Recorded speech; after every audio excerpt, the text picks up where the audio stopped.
Hi friends, SBI mutual ఫండ్స్లో ఒకటైన SBI gold fund. ఇది బంగారం మీద ఆధారపడే ఒక మ్యూచువల్ ఫండ్. దీంట్లో బంగారంను డైరెక్ట్గా కాకుండా డిజిటల్ రూపంలో గోల్డ్ ఈటీఎఫ్ అంటే గోల్డ్ ఎక్స్చేంజ్ ట్రేడెడ్ ఫండ్లో పెట్టుబడి పెడతారు. ఇందులో మీకు బంగారం ధరలు పెరిగినప్పుడు దాంతోపాటు మీరు ఇన్వెస్ట్ చేసిన అమౌంట్ కూడా పెరుగుతుంది. దీంట్లో మీరు ప్రతి నెల లేదా ప్రతి సంవత్సరం కొంత అమౌంట్ని ఇన్వెస్ట్ చేయడం ద్వారా ఆ బంగారం ధరలు పెరిగినప్పుడు మీ ఇన్వెస్ట్ చేసిన అమౌంట్ కూడా పెరుగుతుంది. ఇందులో రిస్క్ అనేది కొంచెం తక్కువ. ఎవరైతే 3 నుంచి 5 సంవత్సరాల పాటు ఇన్వెస్ట్ చేయాలనుకుంటున్నారో వారికి ఇది ఒక బెస్ట్ ఫండ్. నెక్స్ట్, ఈ ఫండ్ని జనవరి 1, 2013లో లాంచ్ చేశారు. దీని ఫండ్ వాల్యూ వచ్చి 1524.3 కోట్లు. అంటే అంతమంది ఈ ఫండ్లో ఇన్వెస్ట్ చేశారనమాట.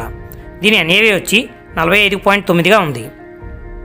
దీని రిటర్న్స్ చెక్ చేసినట్లయితే ఫస్ట్ ఇయర్ రిటర్న్స్ వచ్చి 73.7%గా ఉంది. అదే 3 ఇయర్స్ రిటర్న్స్ చెక్ చేసినట్లయితే 37.6%, 5 ఇయర్స్ రిటర్న్స్ చెక్ చేసినట్లయితే 25.2%గా ఉంది.